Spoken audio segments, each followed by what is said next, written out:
बिस्मिल्लाहिर्रहमानिर्रहीम, अस्सलाम वालेकुम, good morning and welcome to morning at home. मैं हूं आपकी मेज़बान जुगन काज़िम और उम्मीद है कि सब खैरियत से होंगे। व्यूअर्स, आज मैंने आपसे बात से ज़्यादा शिकायत करनी है। वैसे तो अक्सर आपसे शिकायत करती हूँ, लेकिन आप लोग इतना प्यार करते हैं कि मुझे माफ़ भी कर देते हैं शिकायतें करने पे। एक्चुअली व्यूअर्स, अगेन कल मुझे एहसास हुआ कि हमारे बच्चे और हम स्पोर्ट्स कितनी कम खेलते हैं। सिर्फ बच्चे नहीं, हम भी। आई रिमेंबर जब मैं छोटी होती थी तो मेरी खाला की तरफ जब हम जाया करते थे कराची, तो उनका क्योंकि बाग, उनका लॉन बहुत बड़ा था, तो वहाँ पे उन्होंने बैडमिंटन का नेट लगाया हुआ था और बैडमिंटन उन्होंने छोटा सा कोर्ट अपनी तरफ से बनाया हुआ था। हम जब भी वहाँ पे गर्मियों में जाते थे, समर्स में स्विमिंग भी करते थे क्योंकि उनके पास पूल भी था। उसके अलावा हम लोग बैडमिंटन भी खेला करते थे। और बाय द वे, सिर्फ हम बच्चे नहीं खेलते थे, सारी फैमिली मिलके बैडमिंटन खेलती थी। अच्छा, स्विमिंग भी सारे मिलके करते थे। मतलब एक इन्जॉयमेंट, एक आपस में एक फैमिली टाइम होता था स्पोर्ट्स खेलना भी। देन व्हाट हैपन वाज कि जैसे जैसे वक्त गुजरा, लोगों का स्पोर्ट्स और फिज़िकल एक्टिविटी की तरफ रुझान ऑलमोस्ट ख़त्म हो गया। मैं जब सोचती हूँ अपनी खाला को, जब मैं कहती थी कि आप तो बैडमिंटन बहुत अच्छा खेलती हैं, तो चुन्नी वाला मुझे हमेशा कहती थी, बेटा बचपन से खेलते आ रहे हैं, हम तो स्कूल के कॉलेज के ज़माने से खेल रहे हैं बैडमिंटन। मैं सोचती हूँ आज कि अगर मेरे बच्चे स्कूल में स्पोर्ट्स नहीं खेलेंगे या स्पोर्ट्स की तरफ उनका रुझान ही नहीं होगा, तो उनका फ्यूचर क्या होगा, एक मेंटल हेल्थ और फिज़िकल हेल्थ के point of view and otherwise as well. देखिए, स्पोर्ट्स या उछल कूद एक फैमिली टाइम का हिस्सा होती थी। कितनी फैमिलीज़ हैं जहाँ पे संडेज़ को या सैटरडेज़ को पहले सारी फैमिली मिलके क्रिकेट खेलती थी या फुटबॉल खेलते थे या मिलके सारे हॉकी खेलते थे। बहनें भी, भाई भी, घर की ख़वातीन, मर्द सब मिलजुल के पार्टिसिपेट करते थे। घर के बड़े जो हैं वो अंपायर बन जाते थे और एक बड़ा इंटरेस्टिंग और मज़े का टाइम गुजरता था।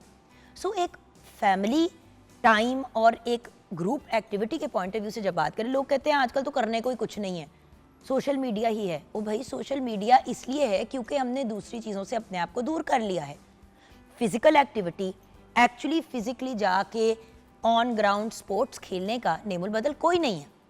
अपने बचपन की बात करती हूँ, बड़े होते हुए मैं वॉलीबॉल खेलती थी, बैडमिंटन खेलती थी, स्विमिंग में बहुत से मैंने अवार्ड्स भी हासिल किए। मतलब स्कूल में इंटर स्कूल भी मैं पार्टिसिपेट करती थी। I was a good swimmer at that time. अच्छा, then I said badminton, netball, cricket अपने फ्रेंड्स के साथ खेला करती थी। मेरा भाई और उसके फ्रेंड्स और मैं और हम सब मिलके क्रिकेट भी खेलते थे। फुटबॉल आती नहीं थी, बट बॉल को जनरली किक अराउंड करते थे। अच्छा, ये सारी एक्टिविटीज़ हमारी डेली की ऑलमोस्ट होती थी। ये नहीं होता था कि ओ फलां दिन आएगा तो ये करेंगे, कोई स्पोर्ट किसी दिन, कोई स्पोर्ट किसी दिन। जहाँ पे ट्यूशन और बाकी चीज़ें इंपॉर्टेंट होती थी, वहाँ पे शाम को 5 से 7 बजे हमें कहा जाता था, निकल जाओ बाहर, जाओ लॉन में और भागो दौड़ो, अपनी एनर्जी निकालो, अपनी एनर्जी को ज़ीरो करो। या जब हम सुबह स्कूल गए, स्कूल से फ्री होके वापस आए, नहा धो के नीट एंड क्लीन हुए, लंच खाया, लंच के बाद 1-2 घंटे मिल गए कि जाओ खेलो, जितनी मर्जी बाहर उछल कूद करनी है। और व्यूअर्स, हम क्रेव करते थे वो टाइम कि किसी तरह हमें मौका मिल जाए, हमें टाइम मिल जाए कि हम जाके बाहर खेल सके। हमें घर के अंदर कोई नहीं रख सकता था। मेरी अम्मी अक्सर कहती थी, इनके तो पाँव पे पहिए लगे हुए हैं, इनको 2 मिनट के लिए नहीं हम घर में छोड़ सकते, ये 2 सेकंड में बाहर निकल जाते हैं। और जब भी हम में से कोई मिसिंग होता था तो यकीनन हम लोग बाहर लॉन में या हमसायों के घर उछल कूद कर रहे होते थे, दरख्तों को चढ़ना, स्पोर्ट्स खेलना। फिर मैंने आहिस्ता आहिस्ता एक चेंज देखा। लोगों का ज़्यादा रुझान टीवी और रेडियो और दूसरी चीज़ों की तरफ हुआ। वो भी एक अच्छी चीज़ थी ऑब्वियसली, बट देन वक्त के साथ मज़ीद और लोगों का इंटरेस्ट फिज़िकल एक्टिविटी से हटता गया, जिसकी वजह से फिर बहुत व्यूअर्स मेजर इश्यूज़ पैदा होने शुरू किए। आप देखें कि हमारे मुल्क में डायबिटीज़ की शरह कितनी ज़्यादा है। डायबिटीज़ हो गई, हार्ट प्रॉब्लम्स हो गई, there are so many different areas and arenas जहाँ पे इतने ज़्यादा प्रॉब्लम्स चल रहे हैं हेल्थ के। कैंसर को आप देखें, हर बंदा घूम के कहता है कि अगर कैंसर को रिड्यूस करना है तो लोगों को फिज़िकल एक्टिविटी ज़्यादा करनी पड़ेगी, अच्छी खुराक लेनी पड़ेगी। हम फास्ट फूड से बाहर नहीं निकलते, फिज़िकल एक्टिविटी में किसी को कोई इंटरेस्ट नहीं है, सारा वक्त। और बाय द वे, अगर किसी को फुटबॉल या क्रिकेट या किसी भी स्पोर्ट में इंटरेस्ट है तो वो बेसिकली ऑनलाइन खेलते हैं उन स्पोर्ट्स को। मैंने कल अपने बेटे हसन को कहा, मैंने कहा Hasan go and play football. He said no mama, I don't want to go and play football, मुझे आप वीडियो गेम ले दें। मैंने कहा क्या मतलब? कहता है माँ फलां के पास फलां वाली डिवाइस है, उसके ऊपर फलां गेम है, वो फीफा समथिंग, आपको पता है सबको, तो मैं वो खेलना चाहता हूँ। तो मैंने कहा बेटा that's not actually sports, no mama that is real sports, this is fake sports. के मतलब ये जो आप मुझे फिजिकल खिलवा रही हैं वो नकली है, असली वो है जो ऑनलाइन खेलते हैं। तो व्यूअर्स, ऑनलाइन स्पोर्ट्स खेलने का किसी को क्या फ़ायदा? मतलब ठीक है आप बहुत बड़े फ़ैन हैं, आप स्पोर्ट्स भी खेल रहे हैं, आप ऑनलाइन भी वीडियो गेम्स खेल रहे हैं, बट वीडियो गेम तो नहीं नेमल बदलना एक्सरसाइज का। और देखिए एक्सरसाइज के बेशुमार बेनिफिट्स हैं। इस टेक्नोलॉजी के दौर में ज़्यादा वक्त लोगों का स्क्रीन्स का और गैजेट्स पे गुजर जाता है, जबकि खेलों में शामिल होने से इंसान के अंदर टीम वर्क पैदा होती है, इंसान में लीडरशिप पैदा चलती होती है, डिसिप्लिन पैदा होता है, और सबसे बड़ी बात ये कि आपके अंदर कॉन्फिडेंस आता है, जो आजकल के यंग बच्चों में बहुत कम देखा जा रहा है। वो कॉन्फिडेंस क्यों कम है? बिकॉज हम सारा वक्त अपने बच्चों को डिवाइसेस पे और ऐसी चीज़ों के ऊपर रखते हैं। देखिए जो बच्चे स्पोर्ट्स खेलते हैं, चाहे वो स्क्वॉश क्यों ना हो, चाहे वो 1-on-1 स्पोर्ट क्यों ना हो, बेसिकली आपका लोगों से इंटरेक्शन होता है, आपके कोचेज़ होते हैं, आप एक जगह पे जाते हैं, आपको फ्रेश एयर मिलती है, आपका जब लोगों से कम्युनिकेशन होता है, आपको हार जीत के बारे में समझ आती है। जो लोग डिप्रेशन फेस करते हैं उनको कहा जाता है कि फ़िज़िकल एक्टिविटीज़ में ज़्यादा इन्वॉल्व हों। स्क्रीन एंड गैजेट्स हल नहीं है। बैट बॉल, बैडमिंटन, स्विमिंग, ये सारी एक्टिविटीज़, चाहे गोल्फ हो गई, आप बाहर तो निकले घरों से। स्कूल में प्लेज होते थे, स्पीचेस में इंसान पार्टिसिपेट करता था, डिबेट कॉम्पिटिशन्स होते थे, नात ख़वानी के कॉम्पिटिशन्स होते थे, आई रिमेंबर के किरत के कॉम्पिटिशन्स होते थे, और हर बंदा अपनी अपनी कैपेसिटी जिधर जिधर जिसका इंटरेस्ट होता था या टैलेंट होता था उसमें पार्टिसिपेट करता था। अब तो इस किस्म की एक्टिविटीज़ ना होने के बराबर हैं, और अगर होती भी हैं तो कम्पेटिटिव लेवल पे होती है कि भाई फ़लाँ कॉलेज के साथ फ़लाँ का हमारा डिबेटिंग का कंपटीशन है तो कौन कौन पार्टिसिपेट करेगा। जैसे क्लब्स होते थे बहुत कम हो गए। ऑनलाइन गेमिंग और वर्चुअल स्पोर्ट्स के प्लेटफॉर्म्स ने बेसिकली लोगों की ज़िंदगी का सुकून, पीस ऑफ माइंड और फिज़िकल एक्टिविटी को ऑलमोस्ट ज़ीरो कर दिया है। अब देखें ना, बैट बॉल खेलने से क्या होता है, आपकी बाजुओं की भी मूवमेंट होती है, आपने जिसको हम क्रिकेट भी कहते हैं, मतलब आई डोंट नो व्यूअर्स, ये छोटी एज पे शुरू हो जाती थी चीज़ें। छोटे छोटे बच्चों को आप लोग कितने एक्साइट, मुझे आज भी याद है कि मैं कोई 8 इयर्स की थी कि 7 इयर्स की थी, नहीं 7 जनवरी को मेरी 7th बर्थडे थी, तो मेरी 7वीं बर्थडे थी और मुझे क्रिकेट की किट दी। ओफ viewers, I can't tell you how excited I was, और वो मेरे साइज़ की थी, जो और भी ज़्यादा एक्साइटिंग चीज़ थी कि मैं पतली सी छोटी सी टिगनी सी होती थी।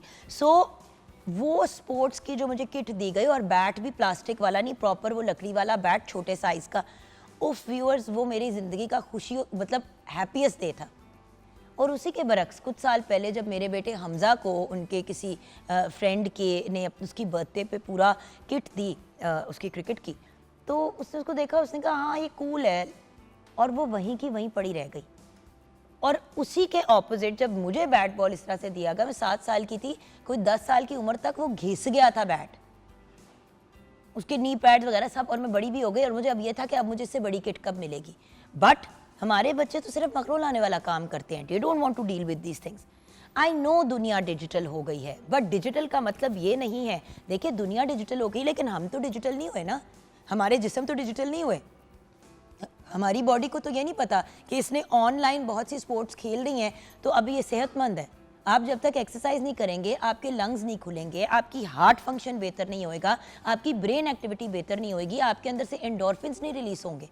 आजकल 12-12, 10-10 साल के बच्चों को एंग्जाइटी है, वो डिप्रेशन का शिकार है, और हम बच्चों को हेल्प करने के और सपोर्ट करने के बजाय उनको धुतकार देते हैं, उनको डांट देते हैं, उनको बुरा भला कह देते हैं, लेकिन उनकी ज़िंदगियों में पॉजिटिविटी लाने की कोशिश नहीं करते। अब जब स्मॉग, धुंध वगैरह के इश्यूज़ होते हैं तो मुझे हमेशा लोग कहते हैं कि आए हाय अब तो घर में ढकना पड़ेगा। हम घर के अंदर ऐसी इन्वायरमेंट क्रिएट कर लेते हैं जहाँ पे बच्चे उछल कूद करें, हम ऊंच नीच खेल लेते हैं घर के अंदर, छुपन छुपाई खेल लेते हैं कि कोई तो बच्चों की एक्टिविटी हो। देखिए किसी भी कंडीशन में कोई ना कोई चीज़, कोई ना कोई एक्टिविटी क्रिएट की जा सकती है, और अगर पॉसिबल है तो बाहर निकलें, वॉक करें, एक्सरसाइज करें, किसी भी पॉजिटिव एक्टिविटी में इन्वॉल्व हो। घर बैठ के आप योगा भी कर सकते हैं। सो फिजिकल एक्टिविटी की जो वैल्यू और इम्पोर्टेंस है उसको इग्नोर नहीं किया जा सकता। अगर आप एक सेहतमंद और पॉजिटिव लाइफ गुजारना चाहते हैं, आप चाहते हैं कि अपनी ज़िंदगी को भरपूर अंदाज में जिएं और दूसरों के लिए भी आप एक रोल मॉडल या आइकॉन बने, तो उसके लिए आपको थोड़ा सा अपनी फिजिकल एक्टिविटी में भी इन्वेस्ट करना होगा। हम इसी प्लेटफॉर्म पे बैठ के अक्सर बात करते हैं कि जी आपने अगर वेट लॉस करना है तो आपने डाइट का देखना है, पानी को देखना है, एक्सरसाइज को देखना है। एक्सरसाइज वाली चीज़ लोग अक्सर इग्नोर कर देते हैं। वो कहते हैं भाई अगर खुराक ही 70% है वेट लॉस का तो हम 70% वाला काम कर लेते हैं। लेकिन व्यूअर्स, इसमें भी बहुत बड़ी प्रॉब्लम है, और वो प्रॉब्लम ये है कि देखें, अगर हम लोग फोकस के साथ और तरीके के साथ ज़िंदगी को आगे लेके नहीं चलेंगे तो हम ज़िंदगी में कभी कामयाब नहीं हो सकते, राइट? अगर किसी भी चीज़ को अचीव करने के लिए 5-6 चीज़ों की रिक्वायरमेंट है तो वो 5-6 चीज़ें आपने पूरी करनी है। आपने इक्का दुक्का चीज़ पे नहीं अड़ जाना कि बस मैं भूखी मर रही हूँ और मैं पानी का ज़्यादा इस्तेमाल कर रही हूँ। नींद भी इम्पॉर्टेंट है, एक्सरसाइज भी इम्पॉर्टेंट है। और व्यूअर्स, आपको पता है कि जब मेरी कुछ अर्सा पहले मैं गिरी थी और मैंने अपनी बैक की बोन को 2 जगह से फ्रैक्चर कर लिया। आपको पता है डॉक्टर ने क्या कहा कि जैसे ही तुम्हारा ये बोन हील करती है, आहिस्ता आहिस्ता फिजियोथेरेपी और एक्सरसाइज करके आपने अपने बोन के अराउंड मसल को स्ट्रॉन्ग करना है। मैंने कहा इसका क्या ताल्लुक है किसी भी चीज़ से? एक्सरसाइज आप कह रहे हैं जबकि मेरी हड्डी टूटी हुई है। तो डॉक्टर साहब ने कहा कि देखें, जब आपके मसल स्ट्रॉन्ग होंगे तो आपकी हड्डियां भी स्ट्रॉन्ग होंगी। अगर आप अपने मसल्स को कमज़ोर करेंगे तो आपकी हड्डी को डायरेक्ट इम्पैक्ट होगा। मसल, लिगामेंट्स वगैरह आपको प्रोटेक्ट करेंगे, उनका भी स्ट्रॉन्ग होना ज़रूरी है, उसका भी नुस्खा एक्सरसाइज है। सो व्यूअर्स, जब एक्सरसाइज आपके मूड से लेके, आपके जिस्म से लेके, आपके ऑर्गन से लेके, आपकी सोशल लाइफ को, आपकी पर्सनैलिटी डेवलपमेंट, इवन आपकी तरबियत का हिस्सा बनता है, तो फिर हम क्यों नहीं एक्सरसाइज पे और एक्सरसाइज से ज़्यादा फिजिकल एक्टिविटी पे फोकस करते हैं। मॉल में जाएंगे, एस्केलेटर ले लेंगे, सीढ़ियाँ नहीं चढ़नी, या लिफ्ट के अंदर चले जाएंगे। ये हर घर की हर सिचुएशन में मैंने ये देखा है। गाड़ी एन जो है वो गेट के सामने रोकनी है, ये नहीं कि भाई कोई किसी और ज़रा दूर में कहीं पार्किंग में खड़ी कर ली, कभी वॉक करके जाएंगे, वॉक करके आएंगे। हम इतने ज़्यादा आराम पसंद हो गए हैं कि हम अपने जिस्म को और अपने आप को ऐसे मेजर नुकसान पहुंचा रहे हैं। पहले तो ये एस्केलेटर्स और लिफ्ट विफ्ट हर जगह नहीं होती थी, इंसान सीढ़ियाँ चढ़ के ही जाता था। गाड़ियाँ एन सामने पार्किंग में नहीं लगाई जाती थी, किसी जगह पे आप पार्क करके आके चीज़ कहीं जगह पे जाते थे। अब लोग ऐसी दुकान में ही नहीं जाना चाहते जहाँ पे डायरेक्टली जो है उनको एक्सेस नहीं मिलती अंदर जाने की। मैं इतने लोगों को जानती हूँ, वो कहते हैं यार पार्किंग बहुत दूर है, हमने नहीं जाना।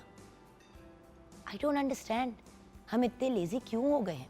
042992000648 पे आप कॉल कर सकते हैं। मॉर्निंग एट होम हमारा फेसबुक का पेज है। आइए शेफ अनम शेख की तरफ रुख करते हैं और देखते हैं कि उनका ओपिनियन फिजिकल एक्सरसाइज और एक्टिविटी के बारे में क्या है। अस्सलाम वालेकुम। वालेकुम अस्सलाम। कैसी हो? मैं बिल्कुल ठीक, आप कैसी हैं? बिल्कुल ठीक। अनम जी, बचपन में स्पोर्ट्स खेलती थी? जी।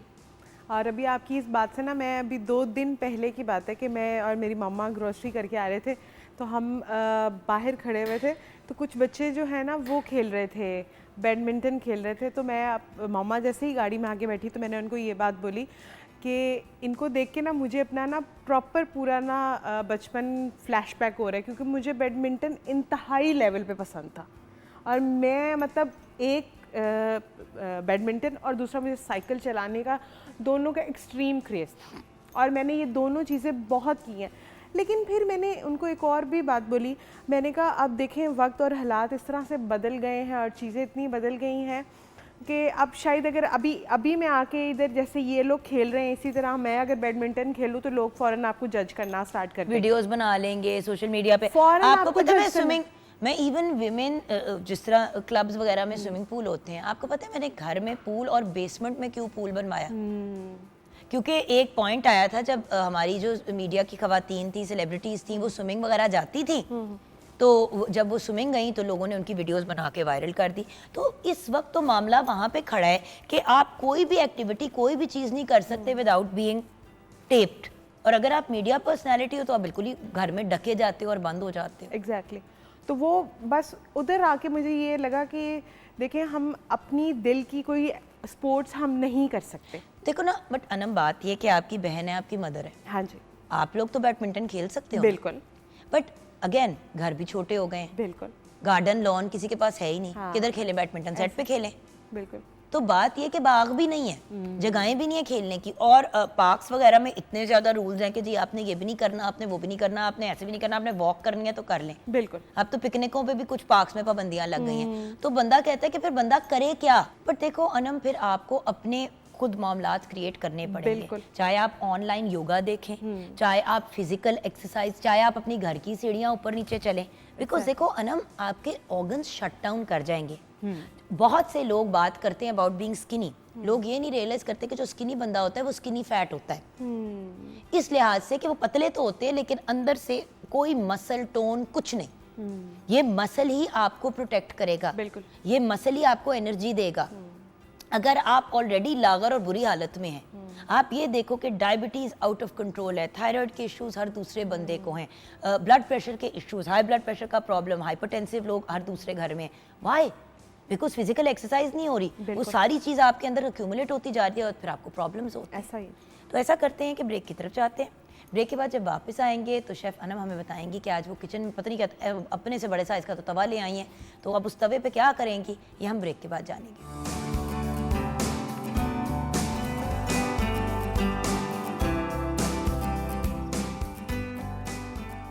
Welcome back from the break viewers.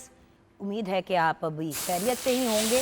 हम भी कुछ ऐसे ऐसे काम कर रहे हैं शोर मचाने वाले जी। और आज आपका मेन्यू क्या है? आज बेसिकली हम बनाने जा रहे हैं बहुत ही फेमस लाहौरी तवा चिकन, और साथ में बनाएंगे हम रुमाली रोटी। और ये देखने में आपको लगेगा कि थोड़ा सा मुश्किल है, लेकिन ये बहुत आसान रेसिपी है और थोड़ा सा टाइम टेकिंग आप इसको ज़रूर कह सकते हैं कि ये नहीं कि ये थोड़ा जल्दी बन जाते हैं, थोड़ा सा इसके अंदर टाइम ज़रूर लगेगा। थोड़ा सा एक आध दिन पहले अगर आप चीज़ें प्रेप कर लेंगे तो ज़्यादा बेहतर हो जाएगा। तो मैं सबसे पहले आपको तवा चिकन की रेसिपी बता देती हूँ। तो तवा चिकन के लिए चिकन हम ले रहे हैं तकरीबन मैंने 4 पीस लेग पीस लिए हैं और 2 मैंने इसमें ब्रेस्ट लिए हैं, तो टोटल उसकी अमाउंट जो हो गई है केजीज़ में वो होगी 1.5 किलो। 1.5 किलो। और उसके बाद अच्छा जुगना भी, इसमें आपने जो चिकन है वो बहुत छोटी मुर्गी लेने की कोशिश करनी है, वो फिर पकाने में आपको ईजी रहेगी। चिकन की मैरिनेशन के लिए हम 2 अदद प्याज लेंगे, टमाटर इसमें 3 अदद जाएंगे, अदरक लहसुन पेस्ट 2 खाने के चम्मच, ज़ीरा 1 चाय का चम्मच, धनिया 2 खाने के चम्मच, सुर्ख मिर्च 6 अदद जाएगी इसके अंदर, हरी मिर्च 3 से 4 अदद जाएंगी इसके अंदर, नमक हस्ब जायका, दही 4 खाने के चम्मच, कोयला 1 अदद। दही की मैरिनेशन के लिए दही हम इसमें 2.5 कप के करीब यूज़ करेंगे। चाट मसाला हम इसके अंदर 1 चाय का चम्मच, लेमन जो जूस है उसका वो 4 खाने के चम्मच, नमक हस्ब जायका, साथ में इसमें काली मिर्चें जाएंगी, हरी मिर्चें, लेमन और तेल इसमें जाएगा हस्ब ज़रूरत।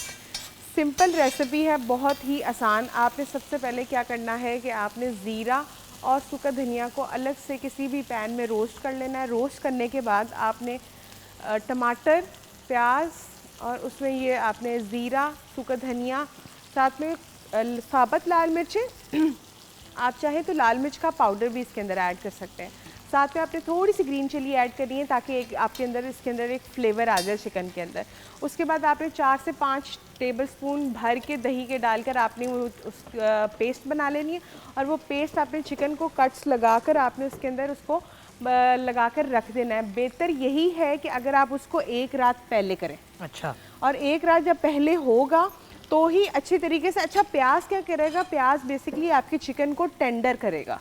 हाँ। तो वो टेंडर होगा तो ऑलमोस्ट लाइक टेंडराइजर आप यूज बिल्कुल। कर रहे हैं। हाँ। और आपने इसको इस तरह से लगाकर आपने अब इसको ओवरनाइट छोड़ देना है, और छोड़ने के बाद जो है, और अगर फॉर एग्जांपल आपके पास टाइम नहीं है लेकिन 3 घंटे के लिए फिर आप इसको फ्रीज़र में रख दें। फ्रीज़र में भी जो है प्रोसीजर वो ज़रा फास्ट हो जाता है। अच्छा, ओके, ठीक है। हाँ। लेकिन अगर आपने ओवरनाइट रखना है तो फिर आपने इसको फ्रिज में ही रखना है, फिर आपको फ्रीज़र में रखने की बिल्कुल भी ज़रूरत नहीं है। उसके बाद आपने अच्छी तरीके से इसको हम 30% के करीब जो है वो रेडी कर लेंगे।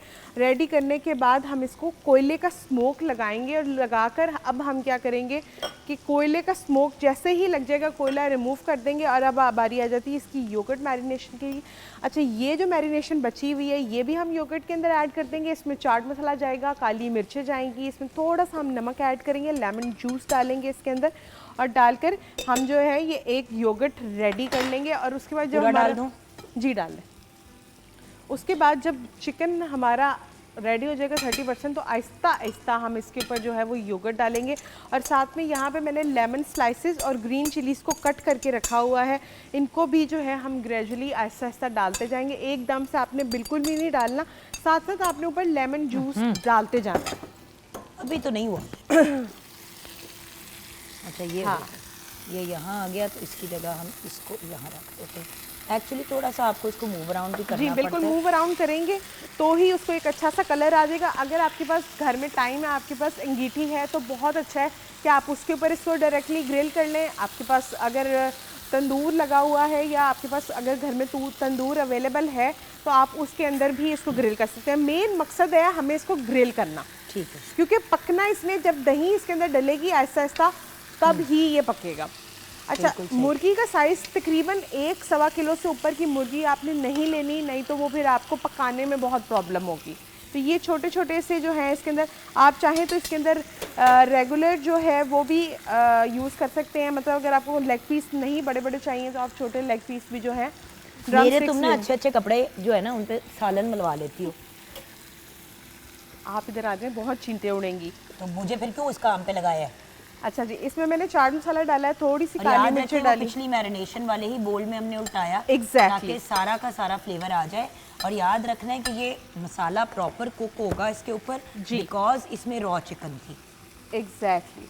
और अब इसके अंदर थोड़ा सा मैं ऐड करूँगी लेमन जूस। अच्छा, लेमन जूस का इसके अंदर बहुत इम्पॉर्टेंट रोल है, क्योंकि ये इसको नरम करता है। बिल्कुल नरम भी करेगा, और सारा जो फ्लेवर क्रिएट करना है ना वो लेमन और ग्रीन चिलीज, क्योंकि हमने इसके अंदर जो स्पाइसेस हैं वो बहुत मिनिमम में रखे हैं, इतने ही रखे हैं जितने के हमारे आराम से जो है वो चिकन के अंदर मतलब आप कह लें कि उसके अंदर मैरिनेशन बिल्कुल अच्छी तरीके से घुस जाए।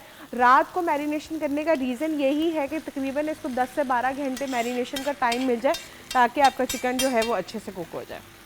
बिल्कुल सही। अब जैसे ही ये थोड़ा सा कुक हो जाएगा तो इस दूसरी साइड की तरफ जो है हम इसको भी स्मोक लगा देंगे। तो इस साइड की तरफ मैं आपको रुमाली रोटी की रेसिपी शेयर कर देती हूँ। तो रुमाली रोटी के लिए मैदा हम ले रहे हैं, इसके अंदर तकरीबन 1.5 कप के करीब मैदा जाएगा। आटा इसके अंदर जाएगा 1/2 कप। ये वो रुमाली रोटी है ना जो आपको कराची में मिलती है? जी बिल्कुल, उल्टे तवे वाली। उल्टे तवे वाली, और यार अच्छी खासी वो मजे। अच्छा, उसकी रेसिपी की तरफ पहले जी, आते हैं। और चीनी इसमें जाएगी 1 खाने का चम्मच, नमक हस्बे जायका, तेल 2 खाने के चम्मच, दूध 1 कप और पानी हस्बे ज़रूरत। सिंपल आपने क्या कर लेना है, क्वांटिटी अब आप अपने हिसाब से अप एंड डाउन कर सकते हैं। आपने पहले 1.5 कप मैदा ले लेना है, उसको छान लेना है। इसी तरह आधा कप आटा ले लेना, उसको छान लेना है आपने। उसके अंदर आपने चीनी को पीस के डालना है, साथ में नमक डालें। पहले सारे ड्राई इंग्रेडिएंट्स को आप अच्छी तरीके से मिक्स कर लें, फिर 2 टेबलस्पून ऑयल डालें। अच्छा, इसमें जो आपने डालना है लूक वार्म ही आपने इसके जो नीम गर्म दूध जाएगा इसके अंदर, उसी से कोशिश करें कि ये तकरीबन आपका आटा जो है कंप्लीट आप गूंद लें। और अदर देन अगर आपको पानी की ज़रूरत है तो वो भी इसके अंदर नीम गर्म ही जाएगा। आपने एक सॉफ्ट सा आटा गूंद लेना है, और गूंदने के बाद आपने जो है उसको रेस्ट देना है। रेस्ट तकरीबन आप इसको 20 मिनट का देंगे, फिर आपने इसको अपनी शेल्फ पे ले आना और इसको अच्छे तरीके से एक हाथ से आगे लेके जाएंगे और फिर इसको दोबारा फोल्ड कर लेंगे। अच्छी तरीके से आपने इसकी गूंदना है ताकि इसके अंदर बिल्कुल भी किसी किस्म के भी लम्स ना रहें। जैसे ही आपने इसको फिर थोड़ी देर के लिए छोड़ देना है, और फिर आपने इस तरह से इसके जो है पेड़े बना के वो आपने रख देने हैं, और फिर बिल्कुल बारीक सी आपने रोटी बेलनी है। और यहाँ पे मेरे पास उल्टा तवा है, इस तरीके से आपके पास उल्टा तवा अगर नहीं है फॉर एग्जांपल, तो आप कोई भी कढ़ाई ले सकते हैं, जो स्टील वाली कढ़ाई होती है, उसको आप उल्टा करके उसको रख दें, और उसके ऊपर आप नमक और पानी के 2-3 छींटे लगा दें। छींटे लगाने से क्या होगा कि वो स्मूथ हो जाएगा। स्मूथ हो जाएगा तो उसके बाद, क्योंकि ये मेरा रेगुलर यूज़ का तवा है तो इसको इसलिए लगाने की ज़रूरत नहीं है, लेकिन अगर आप इसको कढ़ाई पे बनाएंगे ब्रांड न्यू कर रहे हो तो उस पर आपको करना पड़ेगा थोड़ा सा। अच्छा बट जी, वही वाली चीज़ है ना कि इसको बहुत ज़्यादा लोग अप्रिशिएट भी करते हैं और इन्जॉय भी करते हैं। रुमाली रोटी तो आपको पता है कराची में बहुत शौक से लोग खाते हैं। बिल्कुल। और एक्चुअली क्योंकि इतनी पतली सी होती है कि इंसान अगर पूरी खा भी लेता है तो वो एक पूरी रोटी से कई गुना ज़्यादा कम हैवी होती है। एग्जैक्ट। इसके साथ देखिए अभी खाने की चीज़ें बन रही हैं, मुरगन ग़िज़ाएँ, तो मैं ये सोच रही थी कि देखें अभी हैवी हैवी सी चीज़ें बन रही हैं, मज़े मज़े की चीज़ें बन रही हैं। सबसे बड़ा इशू हमारे सोसाइटी में ये है कि आजकल डाइटिंग का बहुत ज़्यादा कॉन्सेप्ट चल रहा है कि भाई वेट लॉस करना है, वेट लॉस करना है, राइट जी। और उसके साथ लोग एक्सरसाइज नहीं करते। हाँ जी। अच्छा, अब आप वेट लॉस भी कर रहे हैं, भूखे भी मर रहे हैं, वज़न भी नहीं कम हो रहा, मज़ीद आप खुराक कम करते जा रहे हैं, तो क्या 1000 गुना बेहतर ऑप्शन नहीं है कि साथ में आप एक्सरसाइज कर लें ताकि अपनी पसंद की 2 चीजें खा लें। बिल्कुल ऐसा है, पोर्शन कंट्रोल करके। अब ये जो तवा देखो, chicken, if you exercise and हाँ जी। इफ यू आर एक्टिव, उसका सबसे बड़ा बेनिफिट ये है कि आप अपने आप को फिजिकली फिट कर सकते हैं। बिल्कुल ऐसा ही, एग्जैक्टली ऐसा ही। और फिर वही आपकी वाली बात है कि आप अपनी पसंद की कोई भी चीज़ खा सकते हैं, अगर आपको पता है कि आपने भी ये खाई और उसके बाद आपने उसको बर्न करना है जाकर। सो वही चीज़ है ना कि देखिए, अब मुझे कई लोग कहते हैं कि तुम तो हर चीज़ खा लेती हो। अब मैं इसलिए हर चीज़ खा लेती हूँ कि मैंने अपनी एक्सरसाइज के स्केड्यूल का ऐसा बनाया हुआ है कि अगर दिन में एक दफ़ा मैं नान चने या कोई ऐसी चीज़ खा लेती हूँ जो ज़रा हैवी है, तो उससे कोई फ़र्क नहीं पड़ता मेरी ज़िंदगी को। आई डजेंट इफ़ेक्ट मी उस तरह से। हाँ, थोड़ा सा हैवी फीलिंग होती है, बट खाने का भी एक राइट। अच्छा, अब आप क्या करने मैं अब लगी? इसके ऊपर कोयले का स्मोक लगाने लगी हूँ, बिल्कुल सही है। बस ये फ्लेवर आ जाएगा तो फिर अब ये योगर्ट वाला काम और जो एक है। इम्पॉर्टेंट चीज कि आपने नीचे बंद गोभी के पत्ते रखे जी, हैं, बिल्कुल। और उसके ऊपर या आप कोई फॉइल रखें। फॉइल रख लें। आप प्लीज, मेरी आपसे रिक्वेस्ट है कि डायरेक्टली कोयले को मत लगाया करें। कोयला डायरेक्टली पॉइजनस है। बिल्कुल। उसकी स्मोक इज ओके, थोड़ा सा आपको वो स्टीम का फ्लेवर आ जाता है, that's it, and then you throw it away. लोग क्या करते हैं, कोयले के पीस अंदर डाल देते हैं। और फिर मैंने एक और भी चीज़ देखी है कि कोयले को लोग जो है वो रीयूज भी करते हैं। एक दफ़ा आपने कोयले के ऊपर अगर ऑयल डाल के दिया, उसको सुलगा दिया, उसको कर लिया, तो बस उसको वेस्ट कर दें, क्योंकि उसके बाद जब आप उसको दोबारा स्मोक लगाएंगे, एक तो वो आपकी हेल्थ के लिए भी नहीं ठीक, और दूसरा उसने वो इफेक्ट ही नहीं देना। Exactly, so then what's the point. अच्छा, अब यहाँ पे नेक्स्ट स्टेज क्या होगा? अब नेक्स्ट स्टेज ये होगा कि अगर आप बताती हैं कि मैं इसको बस एक आध मिनट का बस नहीं, आप तब तक ये रुमाली रोटी बना जी, के दिखाएं बिल्कुल, ना, मैं आपको एक रुमाली रोटी बनाना सिखा देती क्योंकि हूँ। बहुत बड़ी पतली होती है। बिल्कुल। अच्छा, इसके ऊपर वो, क्योंकि हमें जो है वो चाहिए हो गया, आप कह लें कि जो मैदा है उसको हम हल्का हल्के हाथ से डस्ट करते जाएंगे और वो आपकी पूरी जो है ना वो रोटी को पतला करता जाएगा। लेकिन हमने इतनी ही रोटी करनी है कि वो हमारे तवे पे आ जाए इजीली। ठीक है, तो इसके लिए मैं ये ले लेती हूँ। ठीक है। और ये जो क्वांटिटी मैंने आपको बताई है उसके अंदर इजीली जो है 6 से 7 जो है वो रोटी जो है वो इजीली बन जाएगी। तो ये बेलने से नहीं बनती? नहीं, बेलने से ही बनेगी। अच्छा, ओके। मैंने कहा शायद हाथ से ही बनती है। वो तो इस तरह करके डाल रहे होते हैं, मुझे समझ ही नहीं आती कि कर क्या रहे होते हैं। हाँ, अच्छा, ये ज़रा अगर हटा देंगे तो वो बेलते हुए भी लोग देख लेंगे। हाँ, थैंक यू। अब इसको आपने हल्के हाथ से जो है वो बेलते जाना है। जैसे जैसे आप इसको बेलते जाएंगे और साथ साथ जो है हम इसको जो है मैदा वो लगाते जाएंगे ताकि हमारी रोटी जो है वो नीचे चिपके ना सरफेस के साथ। ये लीजिए, इस मैंने तरीके कहा मैं से। आपकी सेटिंग कर देती हूँ, फिर Thank आपने you. कहना मेरा मैदा जो है वो लेफ्ट राइट हो गया। अब यहाँ से ये देखें, इसकी कंसिस्टेंसी जो है वो जैसे बड़ी जैसे ही बड़ी मतलब सॉफ्ट सा है, बड़े आराम बिल्कुल, से बेला आराम जा से रहा जो है। है ये बेलते जा रहे हैं हम इसको। और मैं ज़रा यहाँ पे इसको भी देख लूँ, पता चले इसके चक्रों में हमारा मजा आ रहा है अकेले काम करते हुए आज? बता रहा है। पता चल रहा है? पता हूँ लग पता गया। अब इसके ऊपर हमने क्या वो दही डालनी थी? अब ये दही डालेंगे। पहले मैं इसकी जगह चेंज करूँगी ताकि जो है नीचे से जो है अरे है सारे मुंह पे मेरे सालन आपने लगाया। अल्लाह आपको खुश रखे। ये ले। Thank you. हर 2 मिनट के बाद ना कोई ना किसी चीज़ के, बट बात ये कि भाई ये वाला मैसी काम है। हाँ। ये आपने करना है तो ज़रा कैजुअल कपड़ों में आए। बिल्कुल, हाँ जी, क्योंकि जो आपने बड़ा कन्वीनियंटली कर लिया ये सारे अब मुर्गे। आप इससे डालें। अच्छा, अब आपने इसके ऊपर फैला कर डाल दें ताकि कुकिंग जो है वो नीचे से थोड़ी सी स्लो हो जाए। और यहाँ से जो है हम इसका चूल्हा भी हल्का कर देंगे। ये सारा आप इसके ऊपर अच्छे तरीके से जो है एक दफ़ा डालूंगी ना, फिर सेकंड टाइम हाँ। डालेंगे। अभी ये जो है ये जो मैरिनेशन है ये हम 2 से 3 दफ़ा इसके अंदर ऐड करेंगे। ये अभी पार्ट 1 है, ये जब मोड़ेंगे फिर से तो फिर पार्ट 2 डलेगा, राइट? बिल्कुल। और इसके ऊपर जो है हमें थोड़ी सी ग्रीन चिलीज और लेमन्स इस तरीके से जो है हम डाल देंगे। और यहाँ पे ये थोड़े से लेमन्स मैंने अलग रखे हुए, इनको हम ऊपर से जो है लेमन जूस इसका ऐड करते हैं। क्योंकि ये भी है लेमन जूस, आप ये भी डाल सकती हैं जो लेफ्ट ओवर हमारे पास है, बट लेमन जूस उसको सॉफ्ट करने में एक बड़ा, ये डाल दो ना, डाल दें। ये सॉफ्ट करने में इसके अंदर एक बहुत बड़ा रोल अदा करता है। बिल्कुल। तो आपने ये भी डाल दिया, राइट? जी। अच्छा जी, अब वापस आ जाते हैं अपनी रुमाली रोटी की तरफ। अच्छा, 36 चीज़ें साथ साथ कर रही हो। देखें, बस ये एक इसलिए रुमाली रोटी बनाऊंगी और फिर बाद में जब बिल्कुल रेडी हो जाएगा हमारा चिकन तो उसके साथ फिर बनाएंगे। तो ये देखें, इतनी पतली हमें रोटी चाहिए, इससे ज़्यादा पतली रोटी जो है वो हम नहीं करेंगे।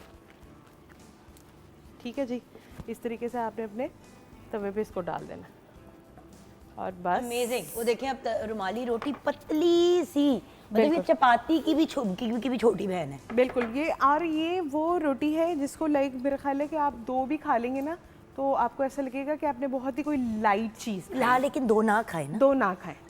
2 ना आपको इतना अच्छा बारबेक्यूड एक चीज़ तैयार करके दे रहे हैं जो इतनी फैटनिंग भी नहीं है और ना ही इतनी प्रॉब्लमेटिक है, तो व्हाई नॉट। अच्छा, तो तवा आपका गर्म है ज़्यादा, मुझे लग हाँ रहा जी। है। तो ये देखें, तो ये ऑलमोस्ट जो है हमारी रोटी वो हो गई है रेडी। और आपने इसको इसी तरीके से ही रोटेट के रखना है, यही इसका प्रोसीजर है। अब आप चाहें तो जब ये आपके रेडी हो जाए तो आप इसके ऊपर ही रखिए, जैसे आपको लाहौरी स्टाइल में मिलता है। तो ये भी आपके पास एक ऑप्शन है, इस तरीके से आप जो है अपनी रोटी को रेडी कर सकते हैं। रुमाली रोटी भी रेडी कर सकते हैं। अच्छा, अब व्यूअर्स हम ब्रेक की तरफ जाएंगे। ये ज़रूर आपको बता दूंगी कि आज के हमारे शो के 2 हिस्से हैं। एक तो हम बात करेंगे एक माहिर नफ्सियात से और न्यूट्रिशनिस्ट से अबाउट ऑटिज़म और बहुत से जिनको हम लर्निंग डिसेबिलिटीज़ या लर्निंग के प्रॉब्लम्स जो यंग बच्चों में होते हैं। अब ऑटिज़म के स्पेक्ट्रम पे होना अपनी एक कंडीशन है, उससे रिलेटेड बहुत से मसाइल होते हैं, लेकिन इसका ताल्लुक़ खुराक से, एक्सरसाइज से, एक एक्टिव लाइफस्टाइल से भी बहुत ज़्यादा होता है। उसके अलावा आज हम आपकी मुलाकात कुछ स्पोर्ट्स पर्सनालिटी से भी कराएंगे, जहाँ खेल की और स्पोर्ट्स की और एक्टिव होने की बात हो रही है, वहाँ पे ये बात करनी बहुत ज़रूरी है। सो छोटी सी ब्रेक के बाद वापस आएंगे, आप हमारे साथ रहिए।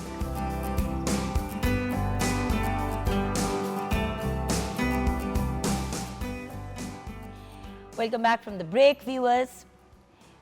मैं थोड़ा सा I was going down memory lane अभी ब्रेक में, और मैं यही सोच रही थी कि आज हमारे साथ 2 गोल्फर्स हैं, 2 ख़वातीन हैं जो गोल्फ़ खेलती हैं, उससे रिलेटेड हम बात करेंगे। लेकिन एक वक्त था जब मुझे याद है कि मुझे नहीं याद बट मुझे बताया जाता है कि मेरी नानो जो हैं वो बड़े शौक़ से गोल्फ़ खेला करती थी और वो मेरे नाना के साथ गोल्फ़ खेलती थी। She was his golfing partner. और उस ज़माने में शायद एक नानो ही थी पूरे लाहौर में, या शायद 2 या 3 ख़वातीन होंगी जो उस वक्त गोल्फ़ खेला करती थी और बड़ा सीरियसली उसको एज अ स्पोर्ट लेके चलती थी। फिर एक पूरा पीरियड आया जहाँ पे गोल्फ़ को सिर्फ मर्दों के साथ कनेक्ट किया जाता था कि वो golf it's a man sport, उसी तरह जिस तरह क्रिकेट को एक ज़माने में टोटली एक मर्दों का स्पोर्ट कंसिडर जेंटलमैन स्पोर्ट कहा जाता था। आज दुनिया अल्लाह का शुक्र है बहुत बदल गई है, क्योंकि गोल्फ़ एज अ स्पोर्ट एक बहुत ही ये सिर्फ स्पोर्ट नहीं है, ये आपको head to toe completely groom कर देता है। आपके सोचने की जो सोचने का तरीका है उसको रीमॉडिफाई कर देता है, आप में इमेंस पेशेंस क्रिएट करता है। सो आज हमारे साथ 2 बेहतरीन गोल्फर्स हैं, आइए उनसे मुलाकात करते हैं। मिना ज़ैनब हमारे साथ हैं, आप पंजाब गोल्फ़ एसोसिएशन की एग्जीक्यूटिव कमेटी मेंबर हैं, उसके साथ साथ लेवल 3 रूल्स गोल्फ़ ऑफिशियल भी हैं, दैन लेडीज़ गोल्फ़ कैप्टन भी हैं और इसके साथ साथ गोल्फ़ टूर्नामेंट्स भी ऑर्गेनाइज़ करती हैं। अस्सलाम वालेकुम मिना। जी वालेकुम अस्सलाम। कैसी हैं आप? अल्हम्दुलिल्लाह। दैन मिना के साथ हमें ज्वाइन किया है सारा शहजाद ने। आप गोल्फ़र हैं और पिछले 2 साल से गोल्फ़ खेल रही हैं, राइट? कैसी हैं आप सारा? बिल्कुल ठीक। तो क्योंकि उन्होंने आपसे पहले का शुरू किया हुआ है, अब उनको भी 5-6 साल हो गए।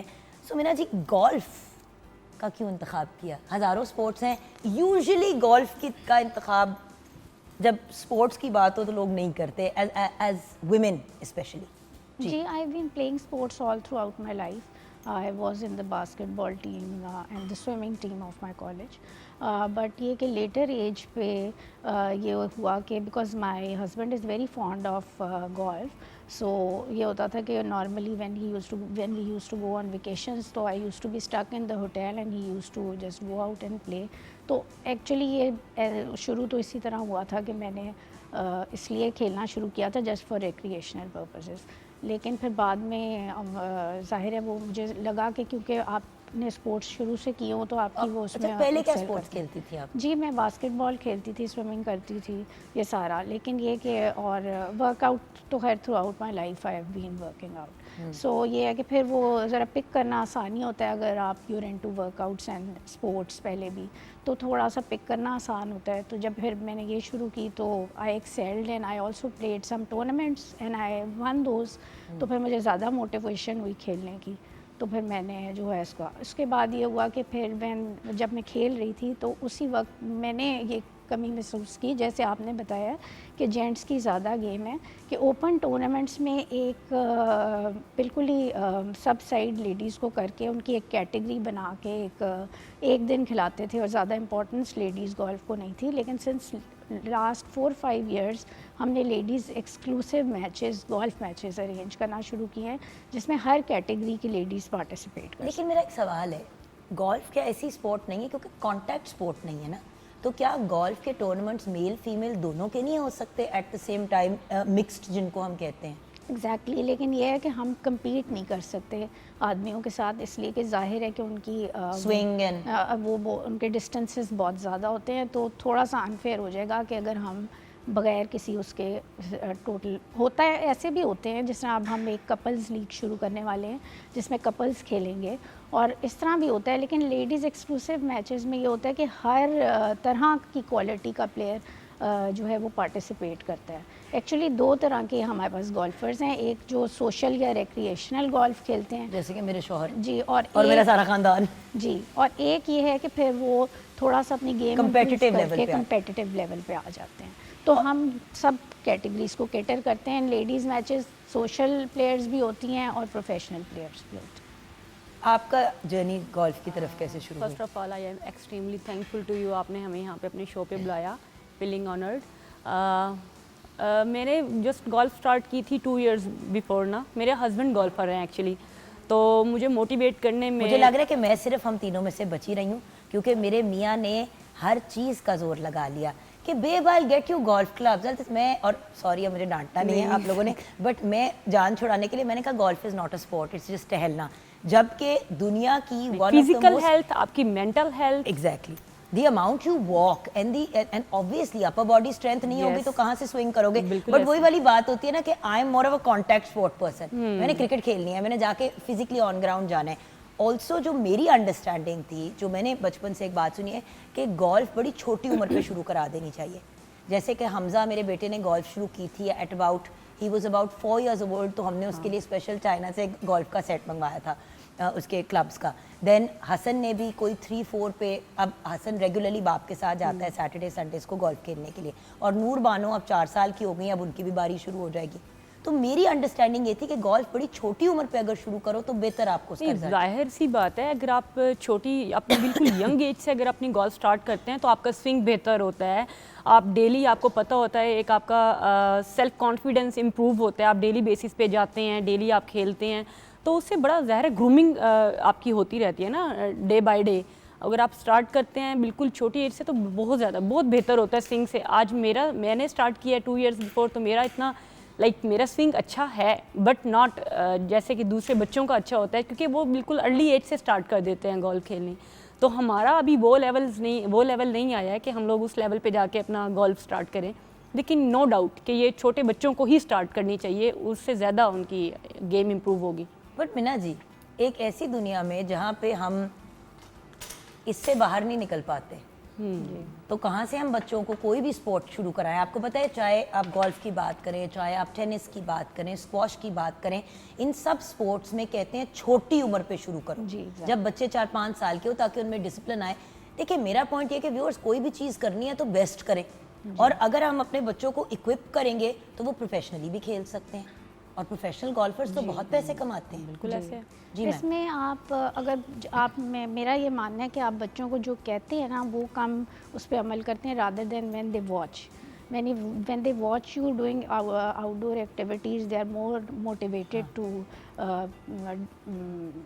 Participate in outdoor activities. और फिर ये होता है कि जब वो देखते हैं कि घर में बहुत स्पोर्ट्स के ऊपर तवज्जो दी जा रही है, तो वो खुद ही मोटिवेट होते हैं स्पोर्ट्स के लिए आने के। और ये जो आपने चाइल्ड लेवल पे का, इसीलिए मैंने काफ़ी सारे बच्चों के गोल्फ कैंप्स अरेंज करवाए हैं। Wow, और जी, और स्कूल लेवल पे भी हम लोग लेके गए थे camps last year. It was called a golden programme, golf programme. जितने भी प्राइवेट स्कूल्स हैं इनमें बाकायदा स्पोर्ट्स के पीरियड में, जिस तरह स्विमिंग को they have excellent coaches, squash के they have excellent coaches, but golf का पीरियड कहीं भी नहीं होता कि वो बच्चे जो हैं वो इसी से स्टार्ट होते हैं ना। मैम देखिए ना, ज्यादातर स्कूल्स आजकल इतने इतने कमरों में बना दिए हैं लोगों ने। बिल्कुल ऐसे ही है, ये इसीलिए जगह कोविड नहीं के दौरान इतने लोगों ने अपने घरों में से स्कूल्स बना लिए, और फिर ऐसे जब है। इन स्कूल की बात आई तो लिटरली देखिए, एक कनाल का घर जो है उसमें आपने पूरा का पूरा स्कूल बना रही है, उसका तो लॉन भी इतने छटांग के साइज का होता है। तो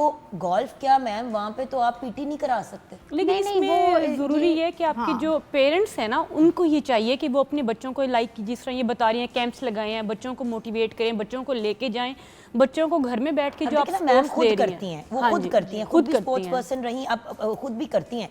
तो चाहे बच्चे हों, चाहे नीसेस नेफ्यूज हों, जो भी हों, जो भी यंग जनरेशन होगी वो इनको देख के मोटिवेट होगी। बिल्कुल ऐसे ही है, क्योंकि मैं खुद इनको देख के मोटिवेट हुई थी एक्चुअली। अच्छा, क्या ये स्टोरी सुनाओ जरा, ये कनेक्शन। मैं हम लोगों की मुलाकात हुई थी क्लब में, मैं स्विमिंग कर रही थी तो ये वहाँ पे मौजूद थी। फिर उन्होंने मुझे मोटिवेट किया कि आप आएँ, गोल्फ खेलें, गोल्फ बड़ी एक अच्छी गेम है। एक्चुअली मुझे बिल्कुल भी गोल्फ के बारे में नहीं पता था।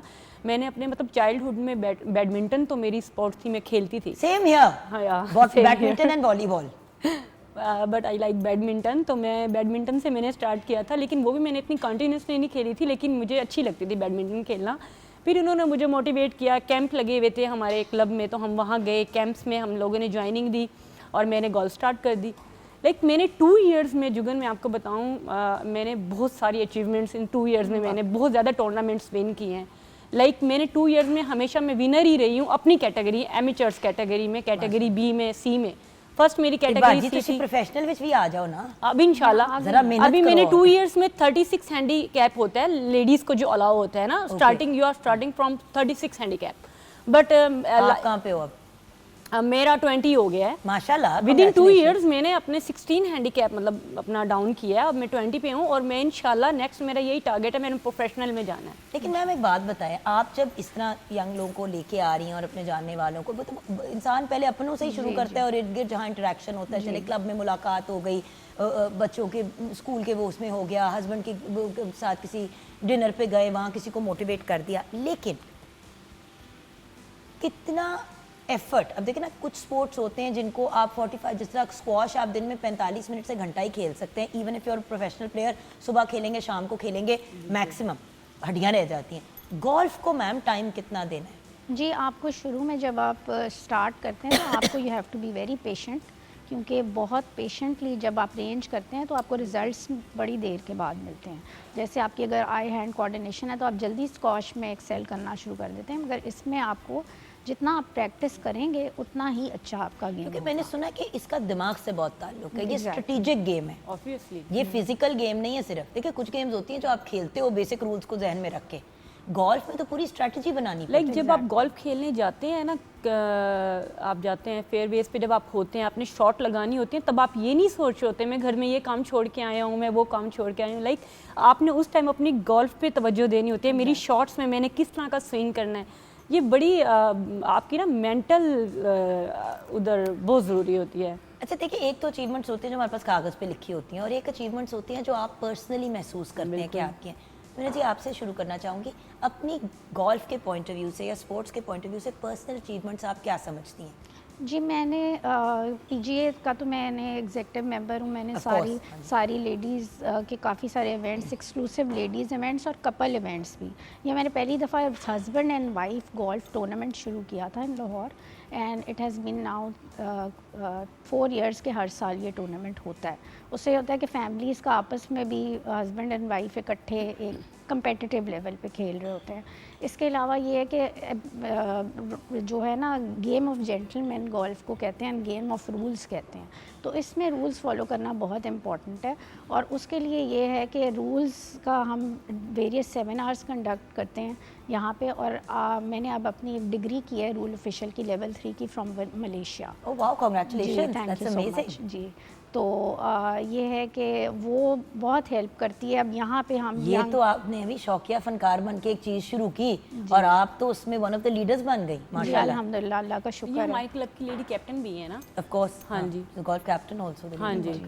बस मेरा ये होता है कि कोई चीज़ करें तो फिर ज़रा अच्छे तरीके से करें, और because that's the only I think qualification available for golf, I thought कि may be I should take that that's test. Amazing. Ji. अब काश सारे आप जितने मोटिवेटेड हों, और मैं बाय द वे ख़वातीन की बात नहीं करूँगी, चिड़ है ज़िंदगी की हर चीज़ हम ख़वातीन के साथ वास्ता कर देते हैं। हर इंसान में इस लेवल की मोटिवेशन होनी चाहिए, चाहे वो मेल हो या फीमेल। होता क्या सारा, आपने भी नोटिस किया होगा, हम पैसिव हो जाते हैं। बिल्कुल ऐसे ही है। हम ज़िंदगी के एक रूटीन में जब आ जाते हैं ना, घर का खर्चा चल रहा है, बच्चे भी अच्छे तरीके से ज़िंदगी जी रहे हैं, हमारी भी एक अच्छी ज़िंदगी चल रही है, ओके। इसी स्टेज पे तो अपने आप को अपने कंफर्ट जोन से, जिस तरह मैम आपने अपने कंफर्ट जोन से अपने आप को निकाला, और माशाल्लाह आपने सिर्फ अपने लिए नहीं बल्कि दूसरों के लिए भी रास्ते खोले। बहुत प्रमोट किया है इन्होंने, बहुत प्रमोट किया है लेडीज़ को कि आप आएँ गोल्फ खेलें। टूर्नामेंट्स पहले नहीं इतने होते थे, लेकिन अब तो बहुत ज़्यादा टूर्नामेंट्स होते हैं। लाइक आपके सितंबर से स्टार्ट हो जाते हैं, फरवरी मार्च तक टूर्नामेंट्स ही रहते हैं। बिल्कुल। ये अब स्मोक की वजह से हमारे एक टूर्नामेंट थे वो थोड़े से डिले हो गए हैं, लेकिन अभी कमिंग में हमारा इसी मंथ के एंड में हमारा स्टार्ट होने लगा है PGA का टूर्नामेंट। अभी एक पंजाब ओपन स्टार्ट होने लगा है हमारा। Awesome. तो बस उसी की तैयारी में मसरूफ़ हैं अब हम। जी। So it was awesome having you guys on the show. Finally, हमारे व्यूअर्स को क्या पैगाम देना चाहेंगे एज मोटिवेशनल पर्सनालिटीज़ और ऐसे लोग जो स्पोर्ट्स में एक एविड इंटरेस्ट रखते हैं? जी मैम। जी मैं तो ये कहूँगी कि rather than going to committee parties and wasting your time, thank you for saying that. I hate committee party. जी, तो आप एक हेल्दी एक्टिविटी में अपने आप को इंडल्ज करें, और क्योंकि ये हर एज के की फ़ीमेल्स और मेल खेल सकते हैं, इसमें कोई एज रिस्ट्रिक्शन भी नहीं है और इसमें कोई ड्रेस रिस्ट्रिक्शन। मेरे फादर इन लॉ ने, ही passed away in his 80s, अल्लाह उन्हें जन्नतुल फिरदौस में आला मकाम अता करे, आमीन। लिटरली जब तक उनकी तबीयत ऐसी नहीं हुई कि उनसे जाके गोल्फ खेली नहीं जाती थी, आई थिंक उन्होंने सिर्फ अपनी ज़िंदगी के लास्ट ईयर में नहीं खेली, उन्होंने लास्ट स्टेज तक गोल्फ खेली है। जी, ये वो स्पोर्ट है। yeah, you have to do something for yourself as well, something that gives you satisfaction and you are physically and mentally healthy due to that activity। तो ये तो बड़ा अच्छा है कि आप एक healthy और progressive activity में अपने आप को indulge करें। How wonderful. जी मेरी जान, आप क्या कहोगे? मैं बस यही कहूँगी कि जो लेडीज़ घर में बैठ के बोर हो जाती हैं और वो चाहती हैं कि कोई आउटडोर एक्टिविटी हो, मैं ये कहती हूँ कि वो जो जाएं। खवातीन घर पे बैठ के विस्क घोल रही होती हैं, इधर की उधर कर रही होती हैं, एक दूसरे से हसद कर रही होती हैं और अपने दिमाग को ज़ाया कर रही होती हैं, उनको उनका पैगाम दो। हाँ। उनको मैं यही पैगाम देना चाहती हूँ, वो जाएं बाहर, क्लब्स में तो वो जाती ही होंगी ऑब्वियसली, वो जाएं रेंज पे जाएं, वहाँ पे थोड़ी सी गोल्फ सीखें, को अपने आप को थोड़ा सा एक होम एक्टिविटी से निकाल के थोड़ा आउटडोर एक्टिविटी में जाएं। उससे उनकी मेंटल हेल्थ इंप्रूव होगी, फिजिकल हेल्थ इंप्रूव होगी, सोशल इंटरेक्शन आपकी हो जाती है। तो मैं तो यही कहूँगी कि लेडीज़ को जाना चाहिए। और वही वाली चीज़ है ना कि व्यूअर्स मीना जी ने बड़ी एक इम्पॉर्टेंट चीज़ की निशानदेही की, जो हम अक्सर प्रोग्राम पे भी कहते हैं, भाई अपना नहीं ख्याल रखोगे तो दूसरों का स्वाद मिट्टी रखोगे। बिल्कुल ऐसा। बच्चों को कहना है कि जाओ बाहर स्पोर्ट्स खेलो और ख़ुद आपने हिलना नहीं है। देखें मैंने आपको क्या बताया बिल्कुल शुरू में कि मैं बैडमिंटन अपनी खाला की तरफ जब कराची जाया करती थी तो हर रोज़ शाम को गर्मियों में हम बैडमिंटन खेला करते थे। क्यों? क्योंकि छुनियाला भी खेलती थी, चंदा मामू भी खेलते थे, उनके बच्चे भी खेलते थे, बल्कि स्टाफ के लोग भी आके साथ खेल रहे होते थे और वो एक एक्टिविटी होती थी। बड़ों को देख के हम भी करते थे। हम हिलेंगे जुलेंगे नहीं तो हमारे बच्चे फिर क्यों हिलेंगे जुलेंगे? फिर हम कंप्लेन करते हैं कि बच्चे इन डिवाइसेस से नहीं निकलते। बच्चों की फिटनेस की टेंशन है तो पहले अपने आप को फिट करें। यहाँ पे ब्रेक की तरफ जाएंगे, ब्रेक के बाद जब वापस आएंगे तो कुछ बात होगी ऑटिज़म पे, खाने के बारे में कि फूड की लर्निंग डिसेबिलिटीज़ पे क्या असरात होते हैं और किस तरीके से हम अपने बच्चों को एक बेहतरीन ज़िंदगी दे सकते हैं even if they are in some way differently abled. Break के बाद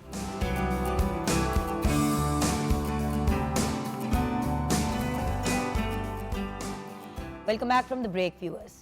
जहाँ पे हमने स्पोर्ट्स की बहुत बात की, एक्टिविटी की बहुत बात की, वो अपनी जगह एक इस्टेब्लिश चीज़ है कि बच्चों की सेहत के लिए, जहनी नशोनुमा के लिए ये चीज़ें बड़ी इंपॉर्टेंट हैं। लेकिन कुछ ऐसे बच्चे होते हैं जो in their own way unique होते हैं।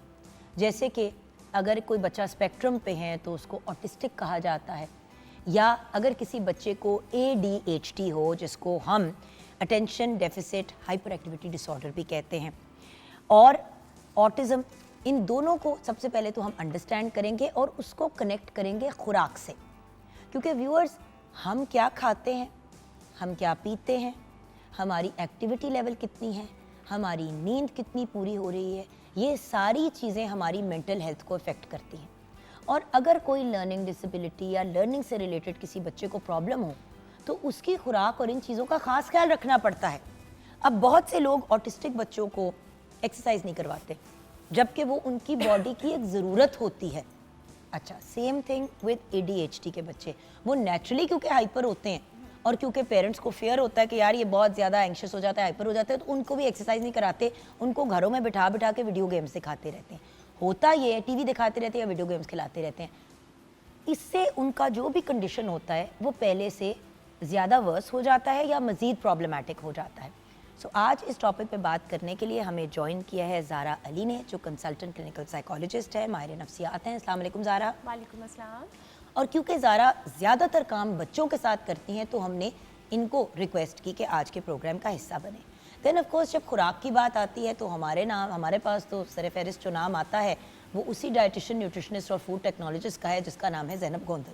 अस्सलाम वालेकुम ज़ैनब। वालेकुम अस्सलाम। क्या हाल है? बिल्कुल ठीक। अच्छा, कितने मज़े की बात है कि दोनों बच्चे मेरे यहाँ पे सामने बैठे, नॉट लिटरली बच्चे बट लाइक माई बच्चा sitting in front of me. असल में बात यह है कि viewers, the younger modern lot has a better handle on these things. इनको एक बेहतर आइडिया है कि किस तरीके से चीज़ों को आगे लेके चलना है। हमारी सबसे बड़ी फ्लॉ और फॉल्ट ये है कि हम सेंसिबल अंदाज में आगे नहीं बढ़ते। अगर किसी प्रॉब्लम या कंडीशन का पता चल भी जाता है बच्चे से रिलेटेड, पहले तो बच्चे को छुपाना शुरू कर देते, फिर हम बच्चे को भी नहीं बताते और ख़ुद भी नहीं एक्सेप्ट करते। जिस वक्त तक हम एक्सेप्ट करके उस पॉइंट पे पहुंचते हैं, हम बच्चे का ऑलरेडी 2, 3, 4 साल नास मार चुके होते हैं।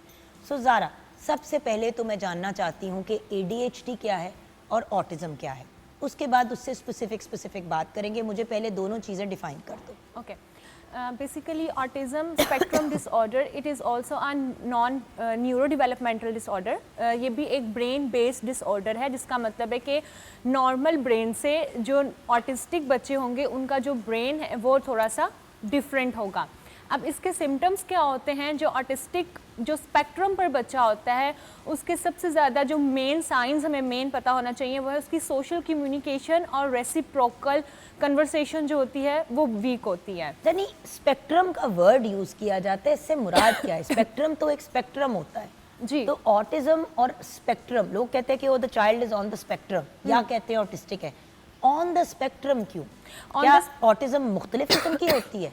नहीं, ऑटिज्म में क्योंकि बेसिकली स्पेक्ट्रम मींस कि वो बहुत सारी चीज़ों को मिलाकर एक डिसऑर्डर जो है वो हमारे पास आता है, प्रेजेंट हो रहा होता है। तो इसलिए उसको स्पेक्ट्रम का जो है वो एक वर्ड दिया गया, क्योंकि सिर्फ एक चीज़ नहीं है जो हमने इसमें देखनी है, बहुत से सिम्टम्स हैं, जैसे सोशली भी, सेंसरी भी, कम्युनिकेशन भी। और ये भी बात होती है ना कि देखिए वो lower and of the spectrum पे है, हायर एंड पे है, यानी कि लोअर एंड पे इक्का दुक्का इशू है ऑटिज्म से रिलेटेड। बिल्कुल। बट अगर आप high and of the spectrum पे है तो शायद आप नॉन वर्बल है, आप बोलते नहीं है, शायद आपके अंदर वायलेंस की भी एक स्ट्रीक है, शायद आपको सेंसरी इश्यूज बहुत ज़्यादा हैं बाकियों की बनस्बत। हाँ जी, बिल्कुल ऐसे ही है।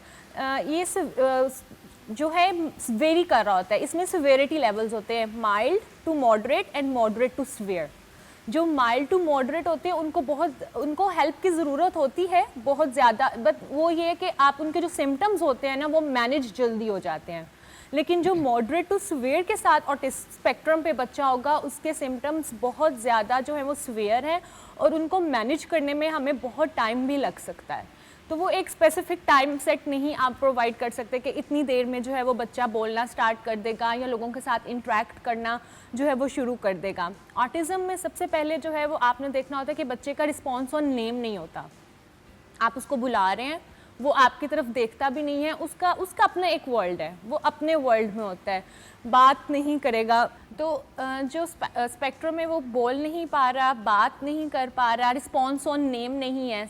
हमने सबसे मेन साइन जो है ना वो हमें आप कह लें कि 9 to 10 मंथ्स के बच्चे में ये हमें सिम्टम नज़र आना स्टार्ट हो जाएगा कि वो अपने नेम के ऊपर रिस्पॉन्स नहीं कर रहा होता, बात नहीं कर रहा होता, बैबलिंग नहीं करता, सुनता नहीं है, अपने एक अपनी दुनिया में रहता है, उसकी अपनी एक दुनिया है।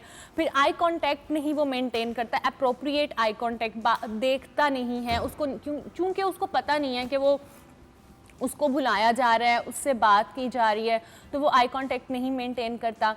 और इनकी रिसेप्टिव लैंग्वेज स्किल्स मींस के अंडरस्टैंडिंग जो है वो बहुत वीक होती है।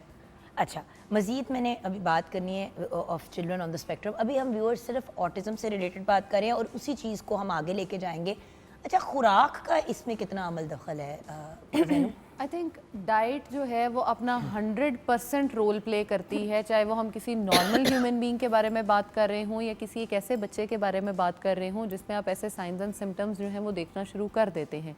जैसे अभी ज़ारा बता रही थी कि हम 7 to 9 मंथ्स में जाके या 10 मंथ्स में जाके बच्चे के ये चीज़ें देखना शुरू करते हैं कि क्या उनमें ये इश्यूज़ आ रहे हैं या नहीं आ रहे। उससे पहले जो 3 माह हैं बच्चे के वो बड़े इंपॉर्टेंट हैं।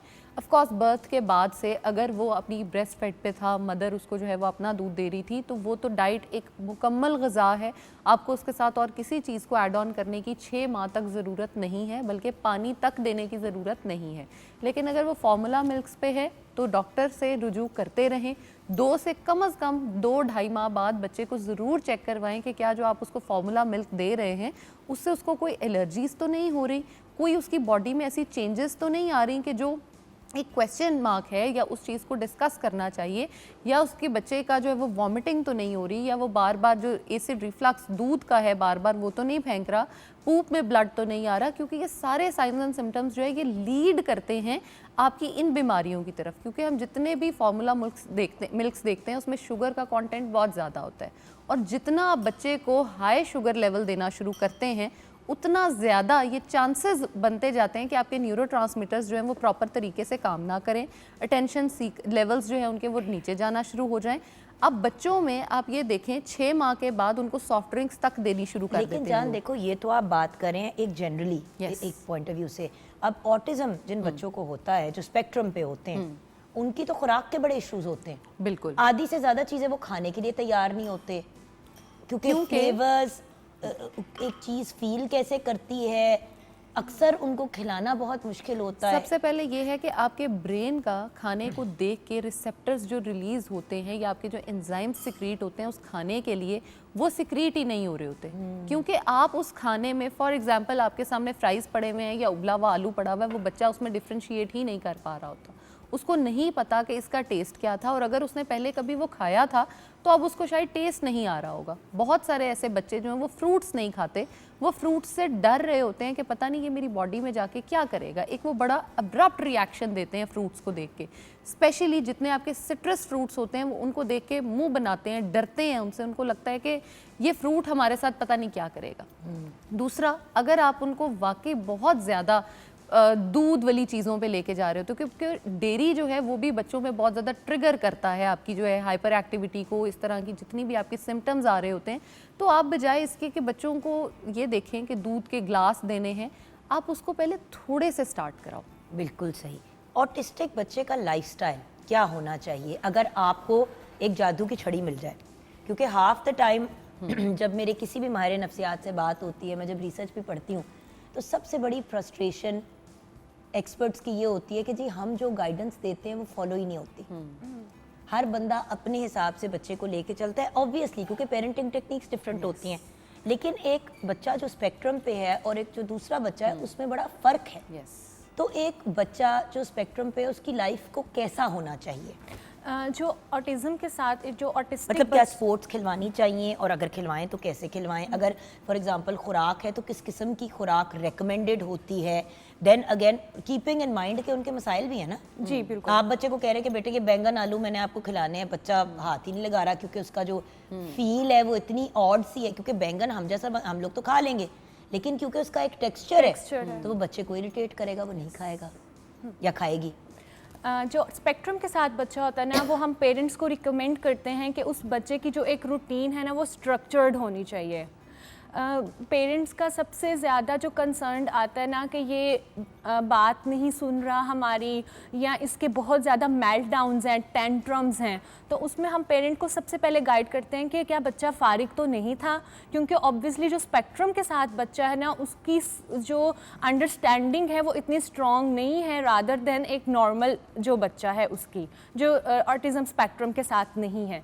तो सबसे पहली बात है कि उनकी आपने रूटीन जो है ना वो स्ट्रक्चर्ड बनानी होती है, और दूसरा उनकी फिक्सेशंस बहुत स्ट्रॉन्ग होती हैं। अगर उनकी रूटीन में ज़रा सा भी चेंज आता है, लेट्स सपोज अगर बच्चे को 1 बजे खाना चाहिए और 1:01 हो गया है, तो आप समझ लें कि टेंट्रम आएगा ही आएगा।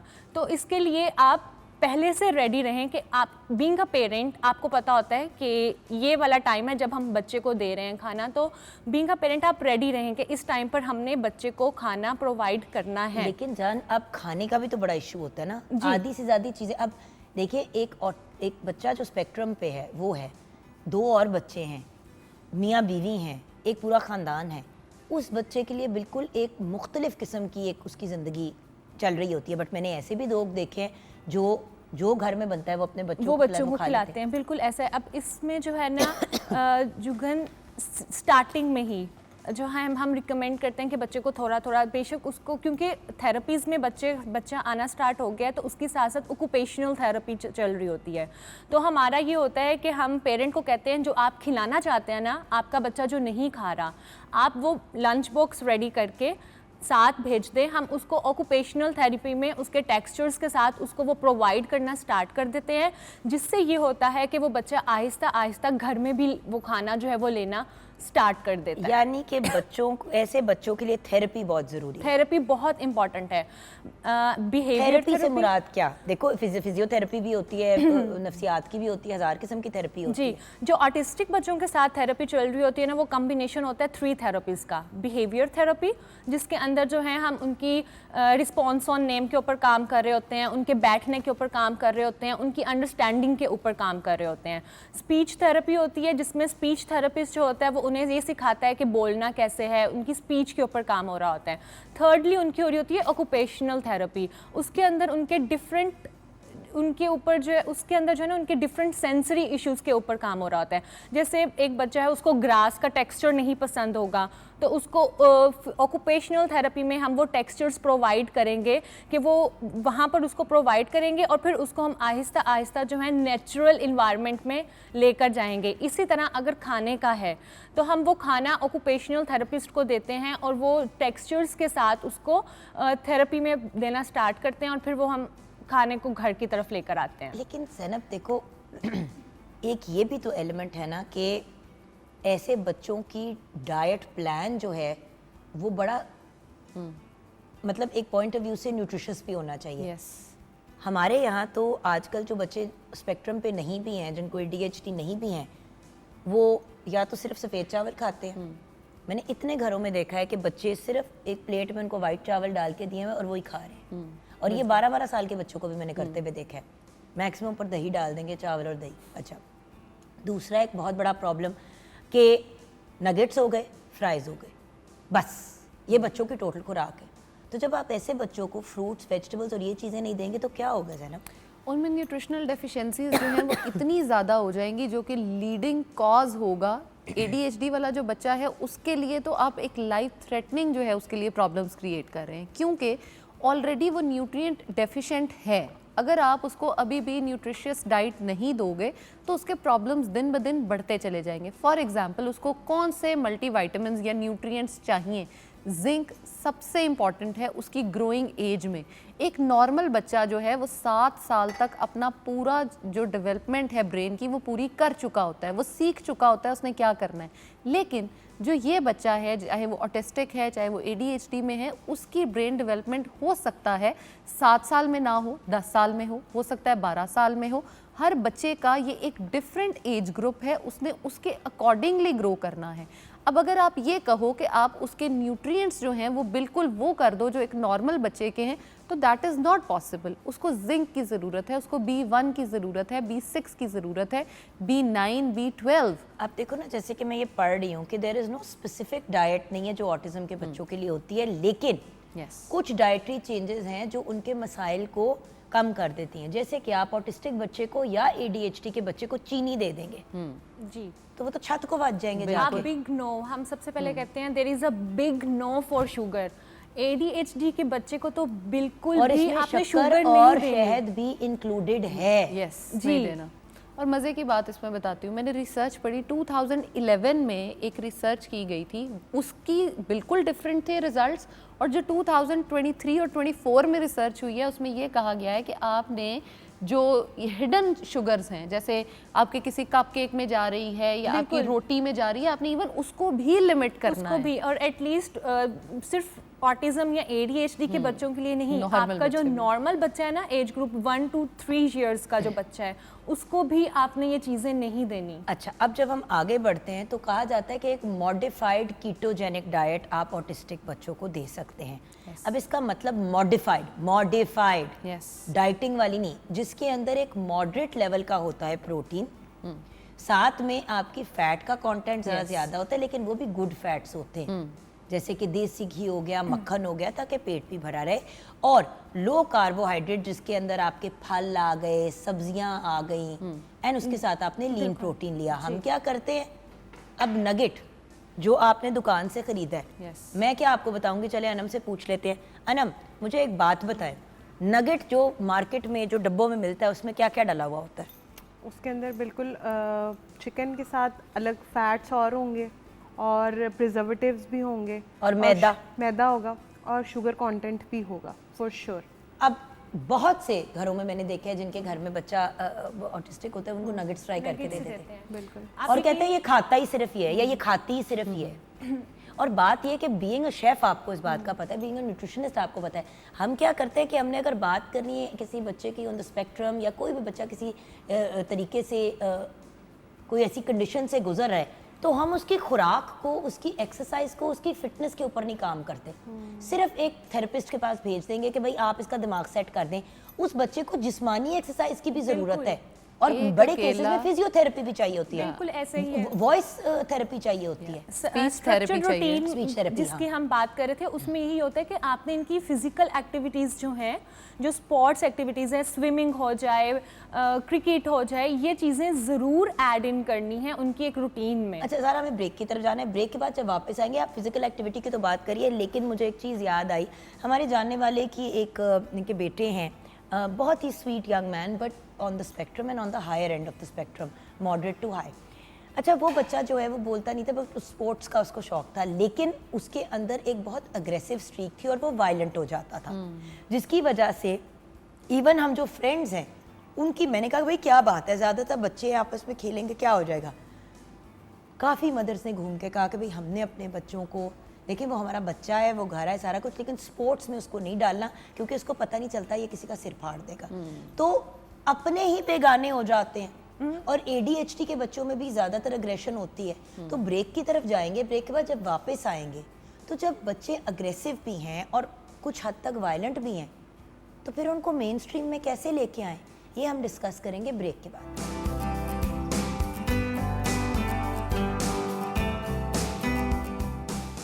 यहाँ पे हम ब्रेक से पहले बात कर रहे थे कि भाई अच्छी खुराक, वर्जिश और ये सारी चीज़ें हर इंसान के लिए ज़रूरी हैं, लेकिन उन लोगों के लिए तो स्पेशली ज़रूरी हैं जो स्पेक्ट्रम पे हैं या जिनको ADHD है या कोई भी ऐसी सिचुएशन है जिसकी वजह से उनकी ब्रेन की फंक्शनैलिटी मुतासिर हो रही होती है, क्यों, या हाइपर एक्टिव हुआ होता है दिमाग, क्योंकि ये फ्यूल है हमारी खुराक।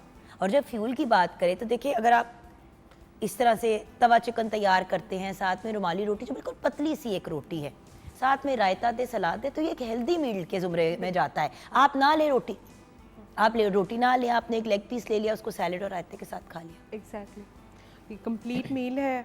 और जैसे कि अभी हम बात कर रहे थे कि मैं एक इंसिडेंट शेयर करना चाहूँगी। इधर कि मैं एक जगह पे बैठी थी और मैं अभी शुगर के कंटेंट को सुन के ना मैं 1 मिनट के लिए परेशान हो गई। उनका एक बच्चा था, वो भी इसी तरीके से था, ऑटिस्टिक टाइप का। तो मैं देख रही हूँ कि उनके पेरेंट्स उनको अलग बिठाते तो अलग हैं ही साथ में, बट उनके क्या, ये ले आप जूस पी ले, पैक वाला जूस, जो मेरा ख्याल है कि उनके लिए प्योर बिल्कुल भी- शुगर है उसमें, तो एक्चुअली जूस तो बेबराए नाम होता हाँ है। जी।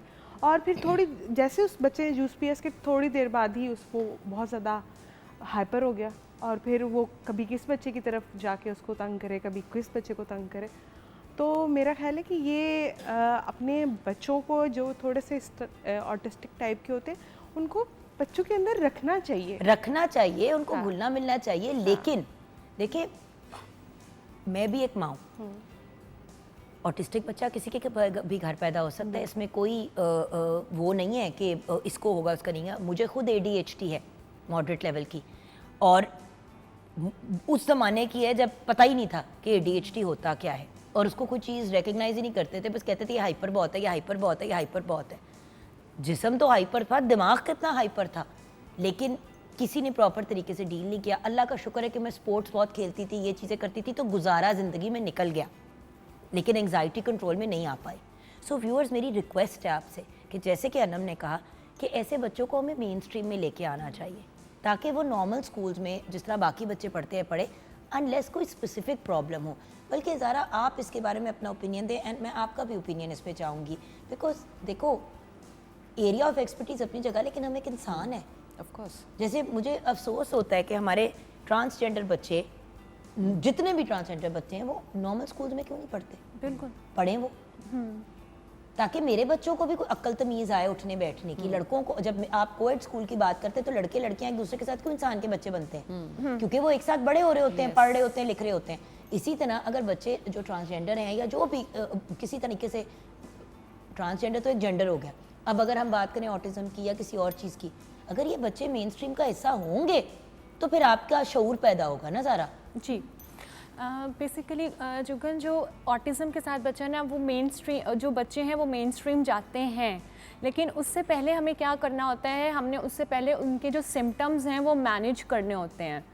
कि जैसे एक बच्चा है, हम इंक्लूसिव इंटेंसिव थेरेपीज़ कहते हैं ऑटिस्टिक बच्चे के लिए, कि अगर आप वो थेरेपीज़ टाइमली स्टार्ट कर देते हैं, क्योंकि सिम्टम्स हमें नज़र आना स्टार्ट हो गए हैं 1 से 2 साल के इन बिटवीन, आप थेरेपी स्टार्ट करवा दें।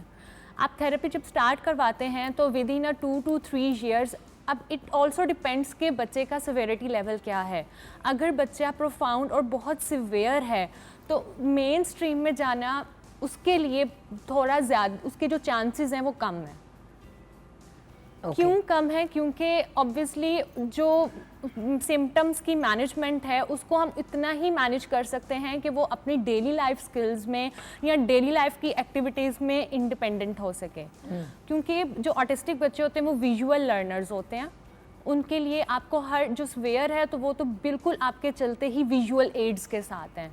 आपको इवन आपने उनकी टॉयलेट ट्रेनिंग भी करवानी है या आपने उनको टॉयलेट ट्रेन भी करना है तो आपको उनके वॉशरूम में विजुअल एड्स लगाने पड़ते हैं स्टेप बाय स्टेप, कि ये स्टेप है, ये स्टेप है, जो स्वेयर आपके सिवेरिटी के साथ है। सिवियरिटी तो अगर डिसेबिलिटी में भी अगर कोई बंदा डिफरेंटली एबल्ड भी होता है, जैसे कोई व्हीलचेयर में है और कोई बेड पे है, जो बेड पे है उसके लिए कॉलेज और यूनिवर्सिटी शायद फिजिकली अटेंड करना मुश्किल है, वो घर पे बैठ के शायद कंप्यूटर पे, लैपटॉप पे स्टीफन हॉकिंग टाइप मामला कोई बनाया जा सकता है। लेकिन जो एटलीस्ट इतने केपेबल हैं, जिनको शायद मॉडरेट टू लो है, वो बच्चे तो कम से कम मेन स्ट्रीम बिल्कुल वो जाते हैं mainstream and they are, और वो इतने, जानी आप बात कर रही हैं एक सर्टेन क्लास के लोगों की, जो ऐसे बच्चे होते हैं यूजुअली उनको जो पेरेंट्स मिडिल क्लास और वो दूसरे होते हैं वो नहीं भेजते, वो उनको घर पे ही रखते उसमें हैं। ना एक बहुत बड़ा प्रॉब्लम जो आता है ना वो ये आता है कि जो इन्वायरमेंटल फैक्टर्स होते हैं ना वो बहुत ज़्यादा इस बच्चे के लिए कंट्रोल्ड होने चाहिए। फॉर एग्जांपल, आपको पता चल गया है कि मेरे बच्चे को ये इशू है,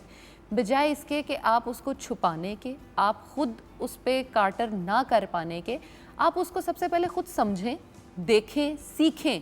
किसी के पास आप नहीं जाना चाहते, किसी को नहीं बताना चाहते, नो प्रॉब्लम एट ऑल, आप गूगल कर लें, आप यूट्यूब पे देखें कि इस बच्चे को मैंने कैसे मैनेज करना है। फिर उसके किसी ऐसे थेरेपिस्ट को, बहुत सारे ऐसे थेरेपिस्ट हैं जो आपको कम बजट में भी मिल जाते हैं, नॉर्मल बजट में भी मिल जाते हैं, अच्छे में भी मिल जाते हैं, आप उसके पास लेके जाएं। सिर्फ थेरेपिस्ट वो काम नहीं कर सकता जो एक माँ, एक बाप या एक बहन भाई कर सकते हैं। बजाय इसके कि आप उस बच्चे को टोटली आइसोलेट कर दें, आप उस बच्चे के साथ अपनी इंटरेक्शन लेवल्स जो हैं उनको नॉर्मल रखें। मैं एक ऐसे बच्चे को जानती हूँ जिसमें बहुत ज़्यादा ये सिम्टम्स जो थे वो अभी भी बोलता नहीं है, ही इज़ 22 लेकिन वो बोलता नहीं है। उसके एक्शंस जो हैं वो क्या हैं, उसकी प्रॉपर ट्रेनिंग की गई है घर में और स्कूल्स में। उसके थेरेपिस्ट ने वो अपने कपड़े लिटरली ऐसे साफ करके रखता है कि आपको लगेगा ही नहीं कि ये कपड़े उसने पहने भी थे कभी के नहीं। क्योंकि उनकी डेली लाइफ स्किल्स पर हम काम Exactly. करते हैं। अच्छा, अब ये तो ऑटिज्म हो गया, राइट? मुझे बताओ ADHD। Basically ADHD attention deficit hyper active disorder. अब जो इटसेल्फ डिसऑर्डर ही हमें बता रहा है कि वो क्या है। अटेंशन डेफिसिट, ज़ारा मुझे मिली, मैं उससे कह रही हूँ ज़ारा मैं ना सिनेमा में भी मूवी नहीं देख पाती 3 घंटे, तो क्या मुझे भी ADHD? काश इतना आसान होता इसको डायग्नोज करना। एग्जैक्टली। बिल्कुल मैंने इनको यही बताया थी। मैंने कहा तब तक हम ADHD डायग्नोज नहीं करते जब तक सिम्टम्स जो हैं हमें 2 सेटिंग्स में एक जैसे नहीं मिलते। स्कूल और घर दोनों में जो आपके सिम्टम्स हैं वो सेम होने चाहिए। इन अटेंशन मतलब बच्चा फोकस नहीं कर रहा, केयरलेसली मिस्टेक्स करता है, बात अगर अभी आपने पूरी नहीं की होगी आपकी बात इंटरप्ट करके अपनी बात जो है वो करना स्टार्ट कर देगा। हाइपर एक्टिविटी में अगर हम जाएंगे तो फिजिटिंग, ऐसे ऐसे बैठे हुए भी एक जगह पे बैठ नहीं सकता, बहुत ज़्यादा इनअप्रोप्रिएट रनिंग और क्लाइंबिंग होती है।